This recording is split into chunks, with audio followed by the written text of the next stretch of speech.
Vamos a dar ahora la bienvenida al doctor Felipe Ortega Villegas. A él ya lo presenté anteriormente, pero lo voy a recordar. Él es fonoaudiólogo de la Universidad de Chile, es desarrollador de la metodología ENMD, director de contenidos NMX Letán y director de contenidos de Comunidad Disfagia 2021.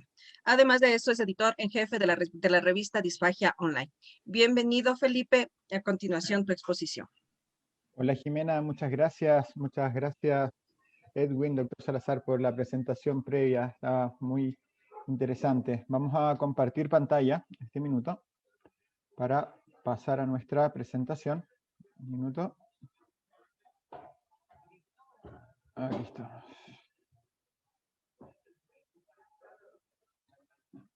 Y aquí estamos ya compartiendo pantalla. Me indican, chicos, si es que no se escucha bien o no se logra visualizar bien. Básicamente, en lo que hemos conversado de forma previa, ¿cierto? A esta presentación, lo que me solicitaron también exponer es un poco acerca de la intervención, ¿cierto? De deglución en el adulto mayor. Un aspecto súper interesante, ya que básicamente tenemos distintos contextos en los cuales podemos, ¿cierto? Intervenir, y así como tenemos contextos, tenemos distintas herramientas. Estas herramientas en particular básicamente nos posibilitan generar, ¿cierto? Mediante una adecuada identificación, ¿cierto? De lo que tenemos como base para la intervención, una buena y adecuada selección también, ¿cierto? De estas herramientas, objetivos de intervención, qué es lo que quiero hacer, ¿cierto? Mediante esta caracterización de qué es lo que ocurre con el paciente. Y en ese sentido tenemos una clasificación muy interesante, ya que debemos distinguir entre algunos componentes. Un componente propio del adulto mayor es lo que conocemos como presbifagia. ¿A qué hace referencia este nombre? Básicamente la presbifagia hace referencia a la deglución normal del adulto mayor. Tal como ocurre con nuestro cuerpo, nosotros a lo largo del ciclo vital, a lo largo de la vida, vamos, ¿cierto?, generando cambios en nuestro organismo. Y un aspecto súper interesante es que nuestra musculatura, ¿cierto?, va generando cambios también. Y estos cambios se asocian a modificaciones en la estructura muscular, modificaciones a nivel de las características, de los niveles de tensión, de fuerza que podemos generar, los cuales de forma normal van disminuyendo, se va perdiendo masa muscular de forma normal, ¿cierto?, con el paso del tiempo. Eso es lo que conocemos con un nombre, se llama sarcopenia, y es un proceso que inicia alrededor de los 40 años. Y en este sentido, tenemos la incidencia de este proceso, una incidencia dependiente también de nuestra calidad de vida. Y es ahí donde surge esta primera necesidad de hacer una diferenciación entre la deglución normal del adulto mayor versus, ¿cierto?, la deglución patológica. ¿Qué involucra la deglución normal del adulto mayor? ¿Puede involucrar cambios? Sí. ¿Qué serían estos cambios? Podemos presentar esta incidencia de esta sarcopenia, de este cambio a nivel de la masa muscular, ¿cierto? De esta pérdida de masa muscular, un poco menos de fuerza a lo largo del tiempo, etc. Esto va a evolucionar, esto sabemos que evoluciona. Pero a pesar de estos cambios, a los cuales se suman aspectos propios también de esta evolución. Por ejemplo, sabemos, tal como lo decía el doctor Salazar de forma previa, podemos tener cambios, ¿cierto?, a nivel de nuestra salud oral, que es lo que ocurre con nuestros dientes, nuestras piezas dentarias. Mientras mejor sea el cuidado que tengamos a nivel de la salud oral, mejor va a ser, ¿cierto?, mi proyección en términos de cómo va a ser mi deglución de adulto mayor. Yo puedo ser un adulto mayor con prótesis, pero si tengo una buena mantención de esa prótesis, si tengo una buena implementación, por ejemplo, de implantes dentales en otros casos, y logro sostener, ¿cierto?, este tipo, ¿cierto?, de salud oral a lo largo del tiempo, obviamente voy a tener una mejor proyección y pronóstico en términos de la deglución, en términos de la deglución del adulto mayor. Ocurre lo mismo desde el punto de vista muscular. Esto lo conversamos también con algunos fisioterapeutas en algún minuto, en términos de cómo esta sarcopenia, este cambio en el músculo en sí, empieza a incidir desde los 40 años. Por ende, es muy importante lo que yo hago desde los 40 años en adelante, que es cuando ya se empieza a notar esta disminución en la masa muscular y en la fuerza, etc. ¿Cómo o por qué? ¿Cierto? Esto es importante, ¿cómo incide? Porque básicamente esta disminución es progresiva a lo largo del tiempo Y si yo mantengo un nivel de actividad física a nivel general, por eso los programas de actividad física para los adultos mayores se centran en generar este tipo de instancias, obviamente también vamos a lograr un efecto de disminución, ¿cierto? En la velocidad de incidencia de la sarcopenia, este proceso normal. Por ende, ¿a qué hacemos referencia con esto?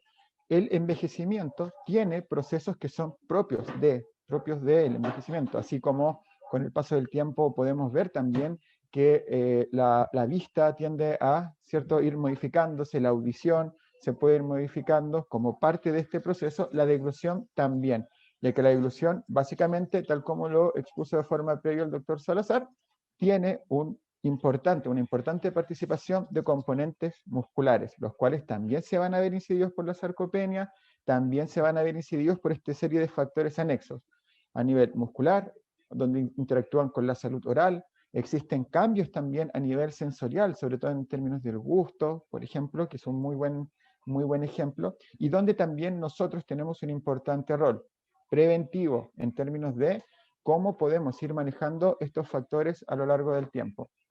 ¿Qué ocurre con esto? El adulto mayor tiene una deglución normal distinta a la deglución de usuarios de otros rangos etarios de menor edad, pero esta deglución del adulto mayor, si bien presenta algunos cambios en sus características, constituye una deglución normal, no patológica. Es normal, por ejemplo, que el adulto mayor tenga un mayor requerimiento de tiempos en la deglución. Incluso, tal como lo decía el doctor Salazar de forma previa, esta respuesta refleja, normalmente es de 1 segundo. Se ha visto, por ejemplo, que es normal, forma parte de la deglución normal del adulto mayor, que esta respuesta refleja llegue incluso a 2 segundos. Se ha logrado caracterizar, hoy día tenemos más tecnología. Sabemos que el adulto mayor probablemente requiera de mayor tiempo para procesar algunos subtipos de alimentos, pero ¿cuál es la especificación? Esto es deglución normal y bajo ciertos contextos podemos pasar a un contexto más patológico. ¿Cuándo este contexto es patológico? Por ejemplo, cuando tenemos alguna patología de base importante. Acabamos de ver en la exposición anterior un aspecto muy interesante. A nivel internacional tenemos una alta prevalencia, o sea, existe con una gran cantidad de sujetos que está presentando alteraciones cardiovasculares, ¿cierto? O también, ¿cierto? Un alto número de accidentes cerebrovasculares. Este tipo de alteración ha mediado que la disfagia de carácter neurológico, de origen neurológico, sea muy frecuente y sea muy común. A esto también podemos sumar la presencia de alteraciones tipo Parkinson o otro tipo de alteración neurodegenerativa de estas características. Las disfagias de origen neurológico son bastante comunes. ¿Por qué esto es importante para nosotros? Porque esto ya sale de esta deglución normal, sale de esta presbifagia, de esta deglución normal del adulto mayor e ingresa directamente a este contexto patológico. Y un diagnóstico más nuevo se origina en este término que vemos en la presentación abajo. Este diagnóstico de disfagia sarcopénica es muy interesante, ya que básicamente tiene una directa referencia con este paso desde lo normal hacia lo patológico incidido por la sarcopenia. Es decir, nuevamente nos están diciendo, la sarcopenia es un proceso normal dentro de este proceso evolutivo a lo largo del tiempo. Sin embargo, bajo ciertos contextos, la sarcopenia puede generar este cuadro patológico. Básicamente sería una incidencia patológica de estas modificaciones a nivel muscular. ¿Cómo podemos llegar a esto? Por ejemplo, teniendo una muy baja actividad física, una muy mala higiene oral, teniendo, por ejemplo, una gran cantidad de modificaciones a nivel de la ingesta desde edades muy tempranas. Unos meses atrás, realizando un curso con una fonoaudióloga de Estados Unidos que hablaba de este tema, exponía casos súper interesantes en términos de la diferencia entre implementar, ¿cierto?, prótesis dentales versus implantes dentales. Muchas veces, tal como lo decía el doctor Salazar, con el paso del tiempo, si nosotros aumentamos de peso o si perdemos peso, la prótesis dental pierde el ajuste y generalmente genera cierta movilidad, no genera buenas adhesiones y los usuarios, como medida, como mecanismo resolutivo, tienden a modificar la dieta. Por ejemplo, eliminamos los sólidos, parte de la salud oral. Pero esta eliminación de sólidos temprana también genera un efecto adverso. Si yo dejo de consumir sólidos, ¿cierto? Pierdo una actividad muscular muy importante asociada a la masticación, asociada al procesamiento del contenido, etc. ¿Y qué involucra esto? Que la sarcopenia, esta pérdida, ¿cierto?, de masa muscular normal, se tienda a potenciar. Por ende, tenemos en este minuto distintos contextos de intervención.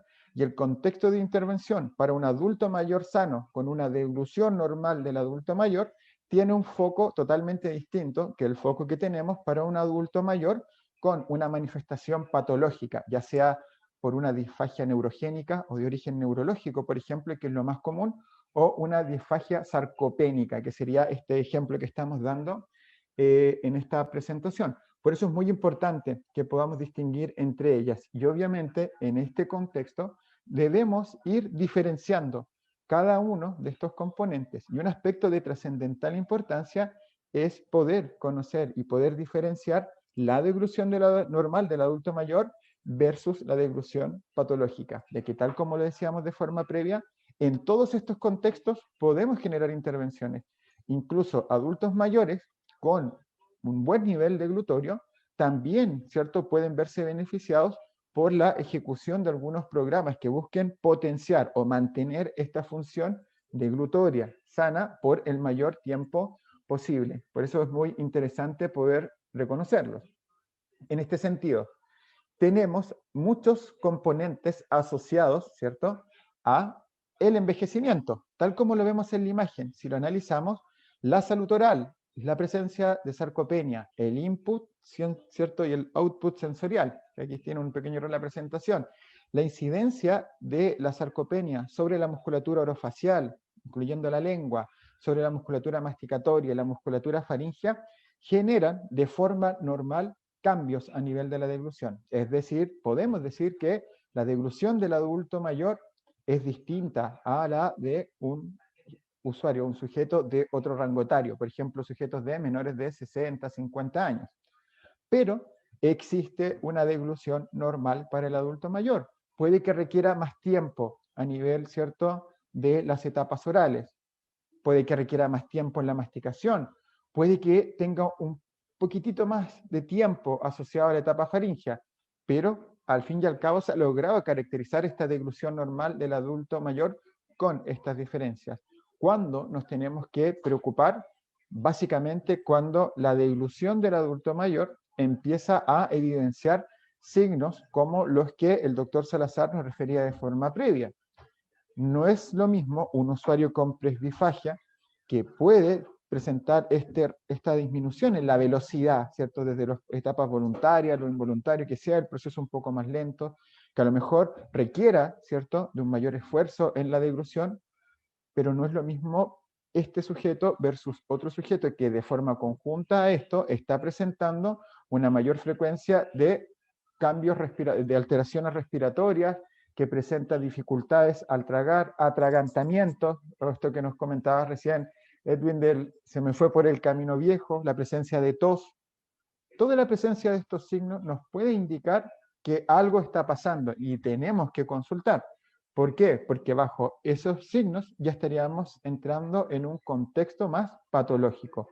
Cuando estamos en este contexto patológico, tenemos una gran cantidad, ¿cierto?, de alternativas, que es básicamente lo que nosotros vemos en este tipo de contextos. Vamos a tratar de hacerlo de la forma más simple posible para que podamos ver un poco de todo. Pero básicamente, al estar, ¿cierto?, al ingresar a este contexto patológico, tenemos que tener distintas herramientas que nos permitan resolver los distintos contextos en los cuales nos podemos ver involucrados. ¿Qué es lo más complejo? Sería básicamente llegar a un punto en el cual la patología deglutoria es tan compleja que básicamente nos impide alimentarnos por vía oral. Y esto obviamente tiene estas vías de intervención asociadas a generar vías secundarias de alimentación. La alimentación por sonda nasogástrica, nasoyeyunal en otros casos, el uso de gastrostomía, que sería ya una estrategia de intervención en casos de cierto requerimiento mayor, con una severidad mayor y que obviamente involucra un tiempo mayor en términos del pronóstico para la rehabilitación, pero que de forma conjunta sabemos que cuando el usuario puede, ¿cierto?, generar ciertos niveles, ¿cierto?, de deglución bajo algunas características, tal como lo decía el doctor Salazar de forma previa, tenemos usuarios, tenemos características de las alteraciones de la deglución. Tenemos distintas viscosidades, por ejemplo, sabemos que tenemos líquidos más claros, líquidos que tienen otros tipos de viscosidad, tipo néctar, tipo miel, bajo esta nomenclatura más antigua. Tenemos consistencias semisólidos, sólidos, distintas características a nivel del contenido a ingerir, y obviamente cada uno de estos componentes involucra distintos niveles de dificultad, sobre todo a nivel de la ingesta, y más aún para usuarios o pacientes con trastornos de la deglución.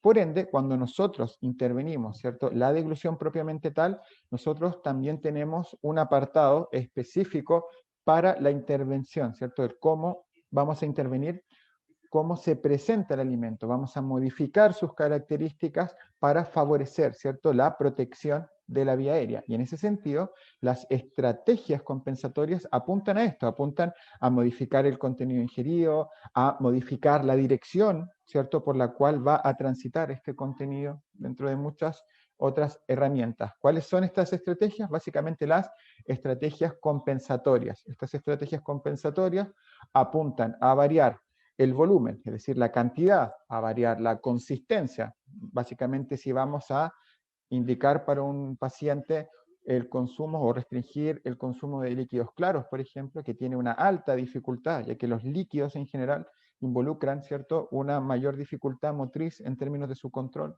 Vamos a indicar a lo mejor un líquido espesado o utilizar consistencia semisólido, por ejemplo.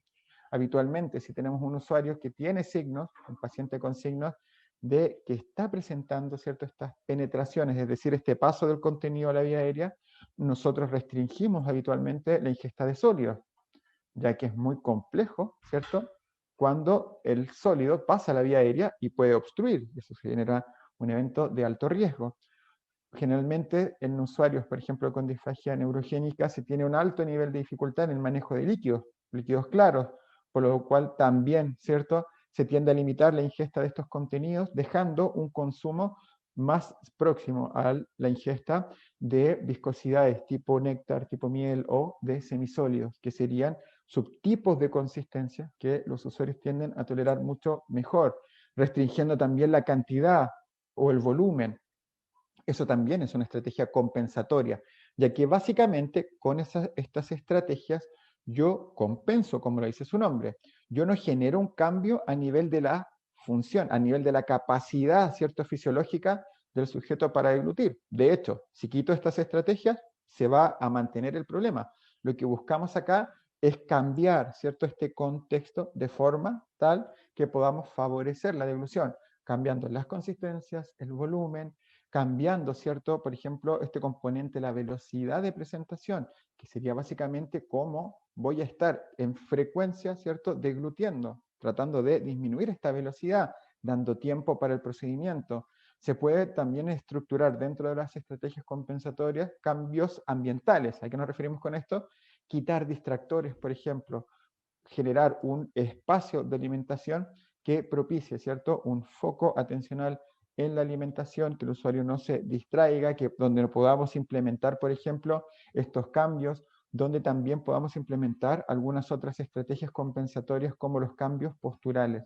Los cambios posturales involucran que el usuario genere determinados posicionamientos. Tenemos cambios posturales de, ¿cierto?, flexión o generar rotaciones, inclinaciones de acuerdo a la necesidad del usuario. Cada uno de ellos genera, cada cambio postural, una vía, ¿cierto?, de flujo para el alimento específica. Por ejemplo, si tengo, ¿cierto?, mi lado, en mi cuerpo derecho, con una paresia o una parálisis, con baja sensibilidad, bajo control motor, puedo generar una inclinación hacia el lado sano y el alimento se va a concentrar en este lugar. Y por ende el paso va a ser bajo el lugar que, ¿cierto?, presenta este mejor rendimiento. Lo mismo podemos hacer a nivel faríngeo, inhibiendo el paso por algún, ¿cierto?, en mi cuerpo que tenga o presente una paresia, una parálisis. Esos son los cambios posturales. Estas estrategias, tal como lo decíamos, van enfocadas en este componente, en la ingesta, en modificar, ¿cierto?, las características del alimento ingerido, en modificar, ¿cierto?, el flujo, modificar la direccionalidad, por dónde va a pasar, modificar el ambiente. Si yo quito estos cambios compensatorios, obviamente vamos a seguir presentando esta deglución patológica. ¿Qué tenemos para eso? Básicamente, estrategias, ¿cierto?, de intervención de deglución, las cuales básicamente son, o subdividimos en estrategias directas o indirectas. En algunos casos tienen distintas nomenclaturas en términos del nombre de los tipos de estrategias. A mí me gusta mucho esto de estrategias directas e indirectas, que hacen referencia a las estrategias indirectas o aquellas que no involucran la deglución, porque básicamente esta definición nos permite incluir, ¿cierto?, una gran cantidad, ¿cierto?, una diferenciación entre las estrategias y poder visualizar la gran cantidad, ¿cierto?, de estrategias que tenemos. Hoy en día contamos con electroestimulación, electromiografía de superficie, que son dispositivos que nos permiten trabajar. Tenemos ejercicios de presión lingual, ejercicios expiratorios que han tenido un muy buen resultado también a lo largo del tiempo. Tenemos tareas, ¿cierto?, de fortalecimiento de la musculatura faríngea mediante este tipo de tareas, ¿cierto?, de flexión cervical, como lo que vemos en la imagen inferior a la derecha. Tenemos dispositivos para fortalecer la musculatura facial, ¿cierto?, como la imagen central arriba. Tenemos muchas estrategias que, sin involucrar la deglución, nos permiten, ¿cierto?, este trabajo a nivel deglutorio. Alternativas tenemos. Y a ellas se suman estrategias de carácter más directo, es decir, que involucran la deglución. Tenemos estrategias que nos permiten ir potenciando la deglución directamente con tareas deglutorias. Yo degluto y ejecuto a la vez, ¿cierto?, una tarea, ¿cierto?, que nos va a permitir generar un fortalecimiento. Esto sería una intervención directa. Un buen ejemplo, cuando yo busco, por ejemplo, potenciar la acción, ¿cierto?, este desplazamiento de la laringe durante la deglución, que nosotros buscamos que ascienda, utilizamos la maniobra de Mendelssohn. Degluto y posterior a la deglución mantengo la laringe arriba. Esto genera también una acción más fisiológica, más funcional, y por ende estas tareas, ya sean directas o indirectas, van orientadas a generar fortalecimientos musculares, potenciar las funciones, de las cuales nos habló de forma previa el doctor Salazar.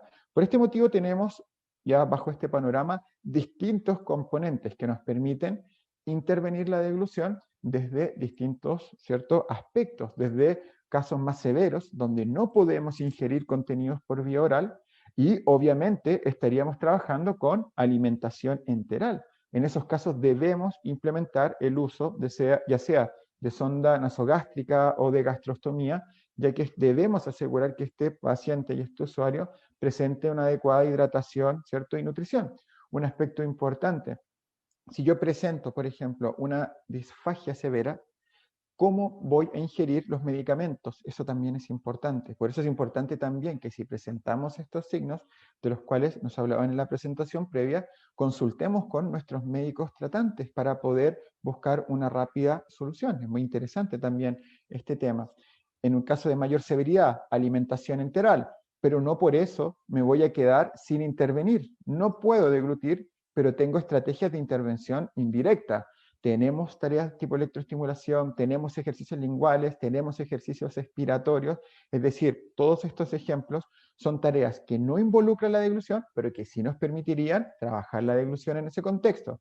Y cuando ya puedo, ¿cierto?, deglutir habitualmente, como nuestros pacientes son en su mayor proporción pacientes con alteraciones neurológicas, estos usuarios generalmente tienen muchas dificultades con los líquidos claros, y obviamente también se elimina de la ingesta los sólidos. Terminan con esta ingesta de semisólidos inicial o con líquidos espesados.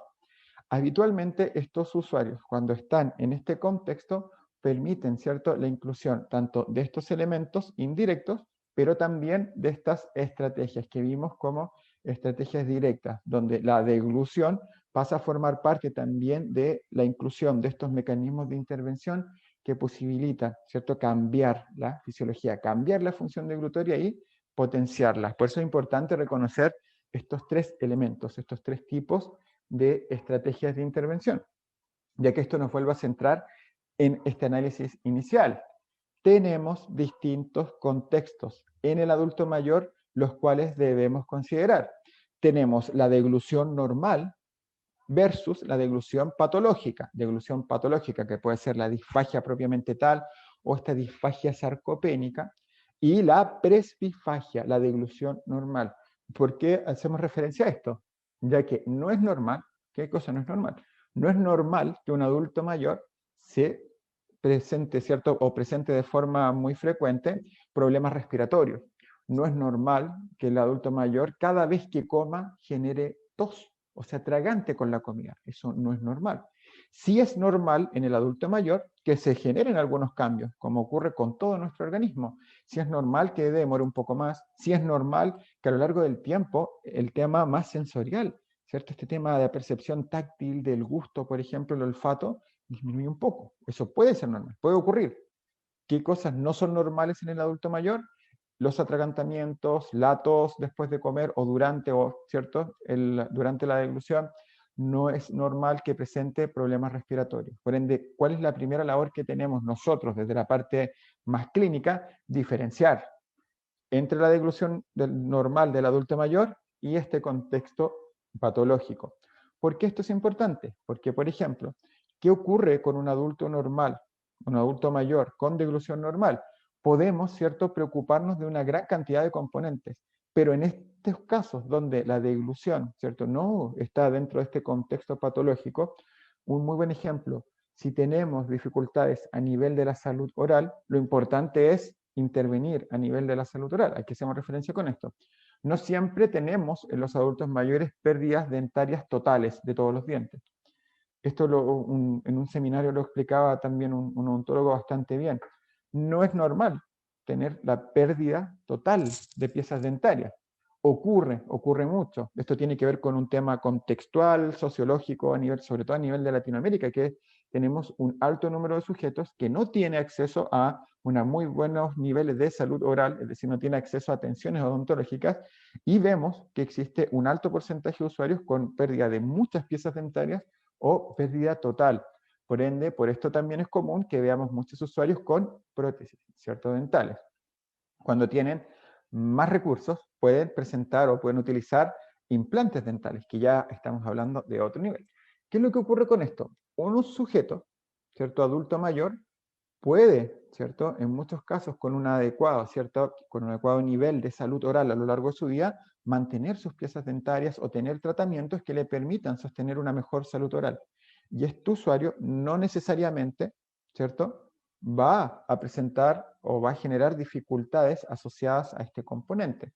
Sabemos que, por ejemplo, viene y está la sarcopenia desde casi los 40 años en adelante incidiendo sobre la musculatura. Este sujeto que mantiene sus piezas dentarias a lo largo de todo este ciclo vital va a tener una acción en términos de una activación de la musculatura deglutoria bastante óptima en términos de mantener esta deglución normal y llegar hasta la presbifagia, esta deglución, ¿cierto?, normal del adulto mayor. ¿Cuál sería el caso contrario? Un usuario que de forma temprana comienza, ¿cierto?, a generar pérdida de piezas dentarias, empieza a compensar. En algún minuto puede ser que ya no logre deglutir algunas consistencias, por ejemplo, sólidos duros, porque no logra generar una muy buena masticación. Esto impacta sobre la musculatura facial, sobre la musculatura asociada a la masticación. Y obviamente, si sumamos a esto la sarcopenia, la proyección de ese sujeto hacia, ¿cierto?, la adultez, hacia, ¿cierto?, los años posteriores, es que probablemente la sarcopenia incida más, la pérdida de piezas dentarias siga hasta el desdentamiento y obviamente requiera de prótesis totales, con las dificultades que involucra. Y este adulto mayor va a tener una vejez totalmente distinta del adulto mayor que presentaba un muy buen cierto cuidado en términos de su salud oral.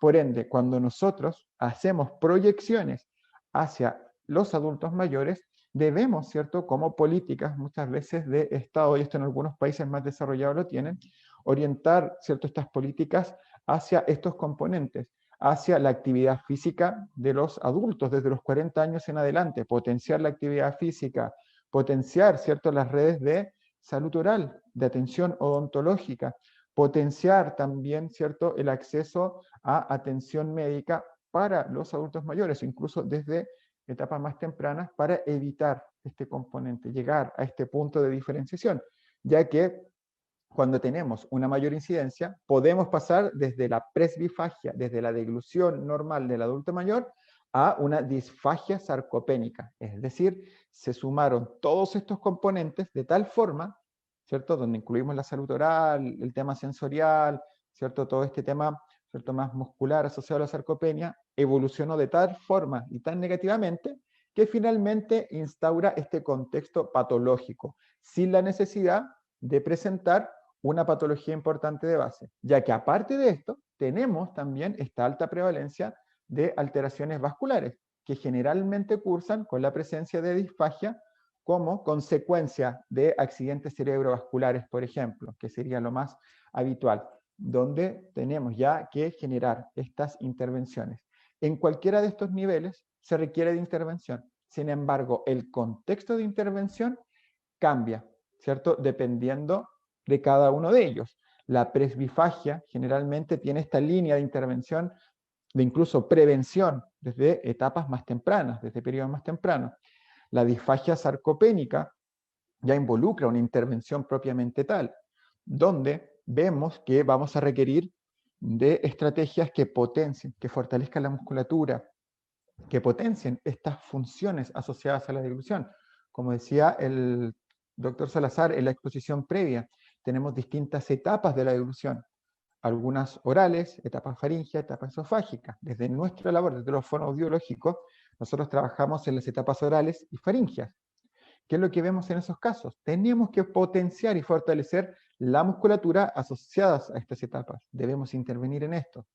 A nivel de la presbifagia, de la deglución del adulto normal, del adulto mayor, también podemos generar programas de prevención con algunos componentes, ¿cierto?, de fortalecimiento de estos grupos musculares. La diferencia está en que a nivel de la disfagia sarcopénica y la disfagia neurogénica, que sería lo más habitual, ya requerimos de estrategias de intervención propiamente tal. Y obviamente, mientras mayor sea la severidad, se incluyen mayor cantidad de probabilidades de utilizar, por ejemplo, herramientas de alimentación enteral, como las sondas, y obviamente estos mecanismos de intervención más complejos, como estas estrategias que vimos, tanto directas como indirectas. En términos genéricos, cuando hablamos de esto, básicamente sabemos, ¿cierto?, que la deglución en sí como función es bastante compleja. Sabemos también que la evolución de la deglución también es bastante compleja. De hecho, hoy en día, con las tecnologías actuales, tal como lo vemos en los videos de la imagen, esto es una videofluoroscopía, por ejemplo, podemos identificar de forma bastante detallada estos componentes, componentes propios de la deglución, a tal nivel que hoy en día el análisis de la deglución tiene modelos, ¿cierto?, funcionales mucho más específicos que los que incluso hemos revisado. Hoy en día tenemos un modelo fisiológico para la ingesta de líquidos, es decir, tenemos etapas de la deglución específicas para cuando deglutimos un líquido. Tenemos otro modelo específico para cuando ingerimos sólidos, cada uno con sus caracterizaciones, con sus funciones. Se especifica la deglución y se diferencia la deglución en niños, ¿cierto?, más pequeños versus la deglución normal en el adulto, la deglución normal del adulto mayor que conocimos como presbifagia. Se puede trabajar en programas preventivos con adultos mayores sin la necesidad de que tengan estos signos y estos contextos patológicos. Podemos tratar, ¿cierto?, de potenciar la función deglutoria para evitar este contexto patológico, esta disfagia sarcopénica, por ejemplo, y ya cuando tenemos el contexto patológico, tenemos una gran cantidad de herramientas, dentro de las cuales obviamente están estas herramientas de alimentación enteral para casos de mayor severidad. Tenemos estrategias, ¿cierto?, de intervención de deglución, ¿cierto?, tanto directas como indirectas, y tenemos estas estrategias compensatorias, dentro de las cuales obviamente este cambio de contexto va de la mano de mi capacidad y del conocimiento que tenga de las herramientas disponibles, que es lo que vamos a ver también hoy. ¿Cómo puedo modificar estas consistencias? Este trabajo que se va a mostrar es muy interesante, porque por mucho tiempo todos en todo el mundo utilizábamos nombres distintos y consistencias distintas, ¿cierto? Podíamos modificar los líquidos, hacerlos más espesos, utilizar semisólidos, sólidos, y en cada, incluso en un mismo país, en distintos centros, se utilizaban distintos nombres para las distintas consistencias, incluso distintas consistencias. Por ende, este trabajo realizado por la IDD-SI, de generar una estandarización, ¿cierto?, en estas modificaciones de las consistencias es súper interesante y también nos permite generar una mejor aproximación, ¿cierto?, a todos estos mecanismos de intervención. Así que eso es básicamente la presentación que teníamos preparada para hoy.